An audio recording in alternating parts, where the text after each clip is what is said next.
I'm going to show that anybody can do this. Okay. This man is not an expert at doing this by any means, are you? No, first time out. Cool. I'm showing that you don't need anything this high-tech to perform this method. Dollar store non-reactive plastic beaker, nylon spoon.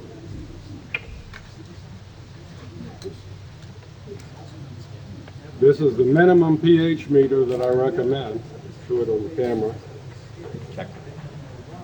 For $40 on the internet, complete with calibration solution. The Hannah checker. Okay. This is actually what it looks like. There's also one made by Eco. Simple, to the point. It's the minimum you need. My $500 one blows this away, but you don't need that if you're doing the basic processes. Plenty accurate. You don't need a $500 meter to do this work. I use them because I do critical work, number one, and number two, because I provide it to the public. And I don't want any excuses. What we're going to do today is make Great Salt Lake matter from the pure inland seawater. This is actually concentrated Great Salt Lake water from Utah. It's called pure inland seawater, and it's distributed by Trace Minerals Research out of Utah. They purify the water and concentrate it. Okay. You can also get it at most vitamin shop outlets. They even sell it by the gallon. So this is concentrated and it must be diluted. So what we'll do is see first how much water.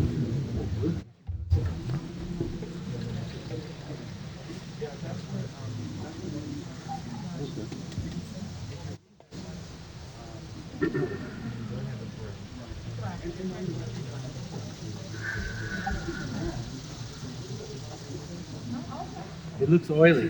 2 to 1. For this demonstration, I diluted it 2 to 1, 2 parts water, 1 part of the mineral. Now, you'll get quite a bit of precipitate out of this, but the minimum dilution is 1 to 1. If you dilute it 1 to 1, it's just like you went to the Great Salt Lake, got the water out of it and precipitated it like the Essene did. All right? By diluting it more, you get less precipitate, but it also takes less time to do the precipitation.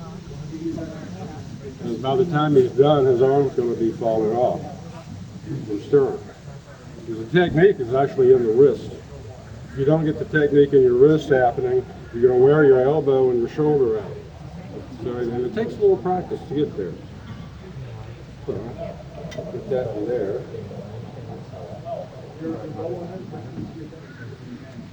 Prepare our pH meter for use.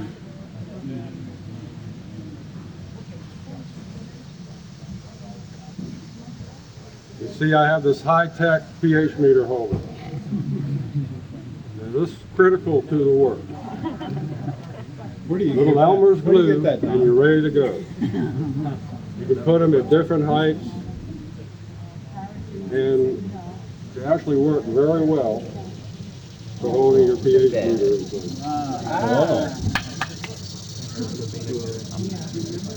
Now, inside of this tube of the pH meter, it's called the probe, it's a very thin sheet of glass tubing. It actually has the electrodes that reads the pH. Remember, I explained pH yesterday. High pH is alkaline, low pH is acid. What we're going to do is take this water through a pH swing. We're going to raise the pH, but we're not going to exceed pH 10.78 at any time during the process. Because? Why? Pardon? Why?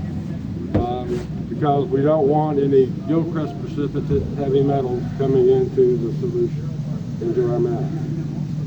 If we don't exceed pH 10.78, it won't fall out of solution with the precipitate. You remember I was showing that chemistry, excuse me, yesterday for the wet method. Right now what we have is salt and water plus the M-state elements that are in there.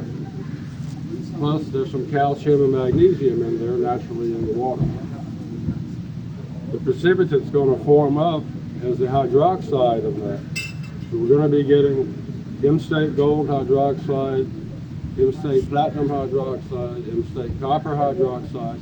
In fact, we're getting all of the M-state elements falling out as the hydroxide element. The calcium and magnesium are going to fall out as the hydroxide element. And what's going to be left is salt and water above it. The precipitate will settle down. We can separate the top water and then wash the precipitate. You just fill the container up with distilled water, let it settle again, 24 hours between each settling. Okay. After that first wash, you separate the top water again. It should be gin clear, saving the white precipitate. Taste it. If it's still too salty for you, wash it again. If you're going to ship it or mail it, don't wash it again. How do you wash it?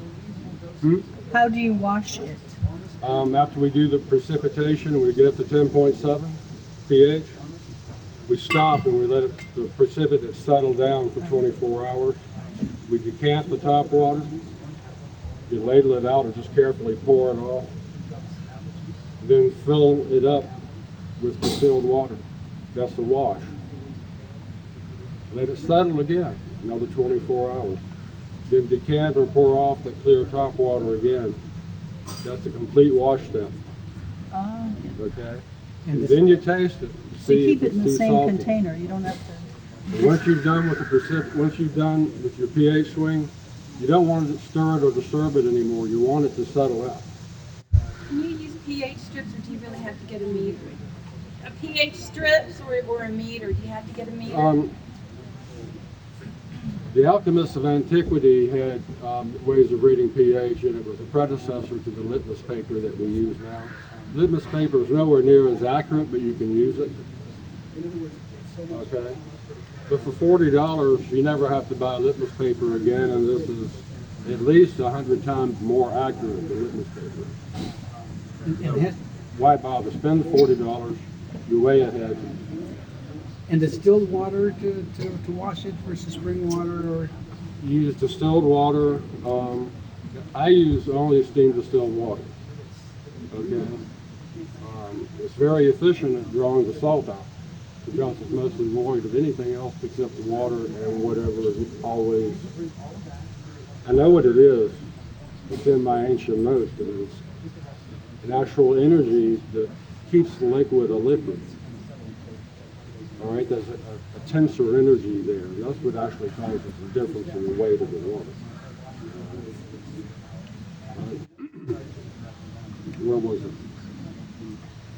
Washing it out. Washing. 24 hours. Raise the pH. So after we do our pH swing, you don't want to disturb it anymore. Let it settle out, do the washes, and after that, it's ready to eat. You can keep washing it if you don't want it to be salty at all, but I don't advise shipping it that way. Because what happens is the post office hits it with EMF, all right, customs hits it with EMF, it gets hit by altitude changes going up and down from the earth in plane flight. All that time that's happening, it's crossing the ley lines of the earth. All of these different factors can destabilize the M-state. The extra salt in there keeps it totally stable. If you want to store M-state for a long time, keep it in the first wash. Cover it. It won't mold, it won't mildew. It'll be good a year from now as the day you made it. So don't wash it? You wash it, If you're gonna but ship don't separate it. If you want to save it, just let it sit in your container. Cover it so you keep flies and pests out of it. It'll still have the same potency a year from now. There's an unlimited shelf life, as long as it's salty. Okay. So at this point, what you want to do, and also all of this is in the book, and it's different with different seawater. Like if you're working with raw seawater, you've got to boil it before you filter it, because there's living matter in it. This, you don't have to boil it or filter it, it's already been done for you. And this will last a family of 3 for 6 months. Pure inland seawater. Yeah, that's good stuff. That's the Great Salt Lake water. I'm letting the cat out the bag. This is the closest thing to M3 that you can make with the wet method. It has the highest concentration of rhodium of all of the other sources that I've found. Good stuff. Vitamin shop. A store around. Okay, we're starting off. Base pH is 8.02. What you want to do is start stirring. And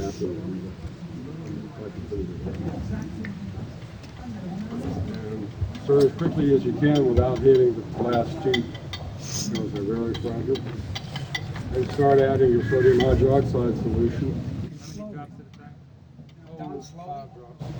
Stir while you're doing it. 1, 2, 3, 4, 5. The hard thing to do, Up there goes the pH. you have to learn to be ambidextrous. You have to stir while you're dripping. Just went up from 8 to 8.4.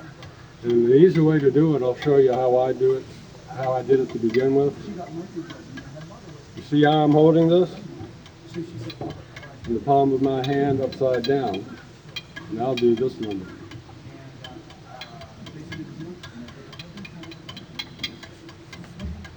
All right? The crucible, the beaker is actually doing the work for me, and I can control everything better. 8.5. And you're imprinting it as you do it, right? It takes practice. Yeah, well, we're thinking good thoughts. Exactly. Well, you know, you got to start somewhere. When I'm working in my laboratory, before I even walk in the door, I'm already trying to get a line. I work on all 3 levels simultaneously when I'm doing this. And 9.1. when I'm doing this part of it, I'm not even conscious of the stirring. I'm doing everything. So do you think you should It go, takes a while to get there. do you think you should go counterclockwise, or you don't think it matters? He started stirring clockwise, and since he's just learning, he's going to have to learn the wrist technique. Okay. So, Counterclockwise better? whichever's more comfortable for you to start. You get with. lighter going counterclockwise, right? You get lighter going counterclockwise? Younger? I was just being. You can go either way, it doesn't really matter. Anyway, 9.3. Is there a plateau sometimes? 10.75. yeah, you'll get to it. No, I mean, is there a plateau before 10.75? Just be sure to stir in the sodium hydroxide. You'll get to a point where you add a few drops. And Get less set. Yeah, well, it seems it stopped at 9.93. And you gotta stir continuously, right? yeah, you want to stir continuously, and the best way to do it at first, when you're adding your sodium hydroxide, the pH will change, so you add it a few drops at a time. Wait until the pH either stops changing numbers, then you add some more. So that way you can't accidentally overshoot the pH. It's stuck at 9.3. Is that more or less normal? Pretty much at the plateau. He's at a plateau now at 9.36. And when you get that high, just a couple drops when you add it in? You know, sometimes it just stays at 1 pH for a long time. Sometimes it actually falls lower in pH. And that's because when the end state is making the hydroxide complex and falling out of solution as the white powder, it's leaving a available H plus ion, which is acidic. So the pH wants to fall back down a little. All right. It's also an energetic phenomenon that proves to you that the end state is in there. If you had bought a commercial salt and put it in there with this first 5 drops, if there was nothing in there, it would already be up at pH 11, it would be gin clear. Okay. This is classic solvent coagula alchemy. Been done for centuries. In fact, that's the motto of the Alchemy Guild. Solvent coagulate. What? Just dissolve and coagulate. That's the translation. Don, would it be better, Oh, even there better, you if go. you made your own lye? You know, starting with the hardwood, spring water. You know, if you made your own lye, make your own lye. Home Depot. Your own potash? Potash. If you made your own potash, would that even be better? Well, you're going to have a lot more opportunity of pollutants and contaminants. Okay? Because of the wood. I mean, if you're using wood regularly, go ahead and build an ash hopper, but use the lye that you make for that for making soaps and things of that nature. Okay? And it's sodium lime? What you really want, remember I was talking about the one that's in the all, and we're talking about sodium. So sodium hydroxide rather than the lye of potassium hydroxide. Go to It's actually- Lowe's.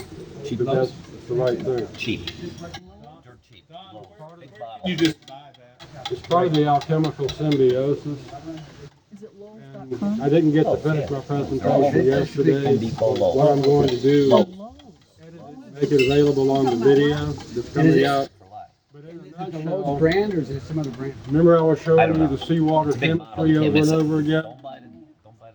Symbiosis begins in that chemistry where we have the hydrochloric acid and the sodium hydroxide coexisting in the same solution simultaneously, even though they're polar opposites. And it's another manifestation of the ORMUS. But it goes beyond that. But you're going to have to buy the video at this point. I had to seriously edit that down for the time that we had. Okay? And what I did, and I take responsibility for it, I left a slide out. And being distracted with the questions, I forgot that I left the slide out. My slide cue wasn't there. So I was supposed to have told you that before we walked through the sodium burn process. So quite obviously, there's no water and salt in pure gold. So how is that part of the all? Well, that's where the symbiosis comes in. That's where they do it. And it goes on from there. Get the video and support the cause. Which I promise video? you'll be impressed. Which video? Now you can do this exact same process with Dead Sea salt. Masada brand, that's what I made that gold medal from that you looked at yesterday. All right? Now Masada sea salt is sold as a bath salt. It's not sold as an edible salt. And the reason why is because it's physically dirty. They literally scrape it up off the ground. So when you dissolve your Masada Dead Sea salt, what you have to do is filter it through a coffee filter. And that gets the dirt particles, little pieces of calcium and shells. Okay? And then you're ready to do exactly what we're doing here. With raw seawater or any living sea salt, like Celtic sea salt, you have to boil it, bring it to a gentle rolling boil. The Celtic's in water, of course. Bring it to a gentle rolling boil and simmer for 20 minutes, covered. What that does is it kills any living matter that would later putrefy due to the increase in pH process. So once you boil that, you let it settle. 24 hours is good because you want it to be gin clear. Carefully ladle off the water and filter it through a funnel and a coffee filter. What you don't want is getting any of that feces in the bottom of the container into your filter water. Okay? Because it's dead living matter. And Celtic sea salt, like Celtic Grey, the French living sea salt, wonderful matter, wonderful sea element. It's I worth just doing the want boil. to see some action here on the What's it pH called? meter. What's it? Remember, don't exceed 7.7. No, no, he's talking about a specific That line. We needs stuck to at be, 9.93, 9.4 for a good long time. I've seen 3 plateaus before. the Celtic sea salt also needs to be boiled and filtered. No, but he's talking about a specific. Celtic sea salt and raw seawater. Which was the, Cautions about raw seawater.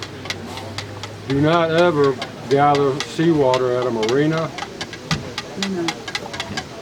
or any place where there's a lot of boat traffic.